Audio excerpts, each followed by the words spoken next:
Selamat pagi Bapak dan Ibu, para devosan kerahiman ilahi.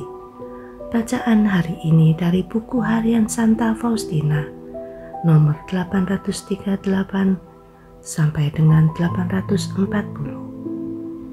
Aku kagum akan banyaknya penghinaan dan penderitaan yang harus ditanggung oleh imam itu dalam kaitan dengan seluruh masalah ini.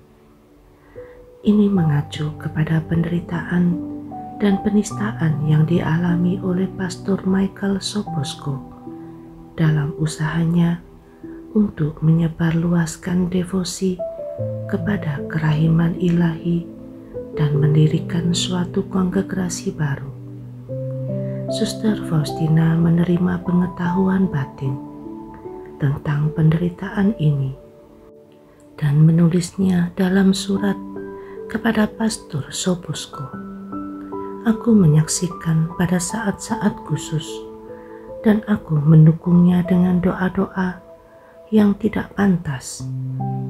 Hanya Allah yang dapat memberikan keberanian sebesar itu kepada seseorang.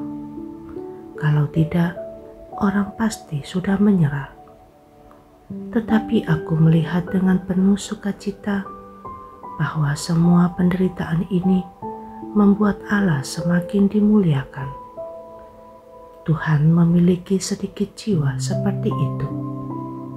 Oh Allah yang kekal dan tak terbatas, Engkau akan membeberkan usaha jiwa-jiwa yang gigih itu, sebab bumi membalas usaha mereka dengan kebencian dan sikap tidak tahu terima kasih.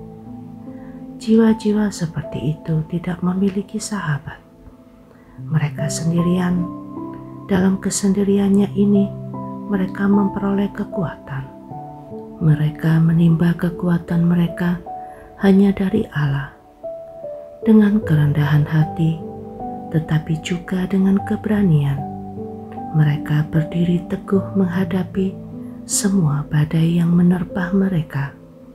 Laksana pohon jati yang menjulang tinggi, mereka tak tergoyahkan. Dan dalam hal ini, hanya ada satu rahasia, bahwa dari Allah lah mereka menimba kekuatan. Dan apapun juga yang mereka perlukan, mereka miliki baik untuk diri mereka sendiri maupun untuk orang-orang lain. Mereka tidak hanya memikul beban mereka sendiri, tetapi juga tahu bagaimana memikul beban orang-orang lain dan bahkan mampu memikulnya. Mereka laksana tiang-tiang lampu di sepanjang jalan Allah. Mereka sendiri hidup dalam terang itu dan memancarkan terangnya atas orang-orang lain. Mereka sendiri berada di ketinggian dan tahu bagaimana menunjukkan jalan kepada orang-orang yang berada di tempat yang lebih rendah, kepada orang-orang yang berada di tempat yang lebih rendah, dan membantu mereka mencapai ketinggian itu. Oh Yesusku, Engkau tahu bahwa aku kurang pandai menulis dengan baik, dan di atas semua itu, aku bahkan tidak memiliki pena yang baik. Seringkali pena itu begitu jelek, sehingga untuk menyusun kalimat, aku harus menulis huruf demi huruf. Dan ini belum semua.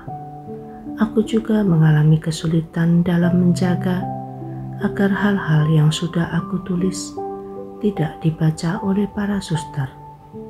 Dan sangat sering aku harus menutup buku catatanku setiap beberapa menit untuk mendengarkan dengan sabar cerita seseorang. Dan kemudian waktu yang aku sisihkan untuk menulis telah lewat. Dan apabila aku menutup buku catatan secara mendadak, maka tintanya lengket. Aku menulis dengan izin pada superiorku dan atas perintah bapak pengakuanku. Ini adalah hal yang aneh, Kadang-kadang aku dapat menulis dengan sangat baik, tetapi pada waktu-waktu lain aku hampir tidak dapat membaca tulisanku sendiri. 23 Desember 1936,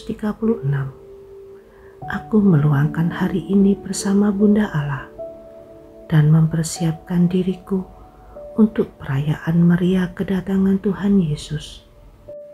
Bunda Allah mengajariku tentang kehidupan batin jiwaku bersama Yesus, khususnya dalam komuni kudus. Hanyalah di alam abadi kita akan mengetahui misteri agung yang dihasilkan oleh komuni kudus dalam diri kita. Sungguh saat-saat yang berharga dalam hidupku. Yesus, Engkau andalanku.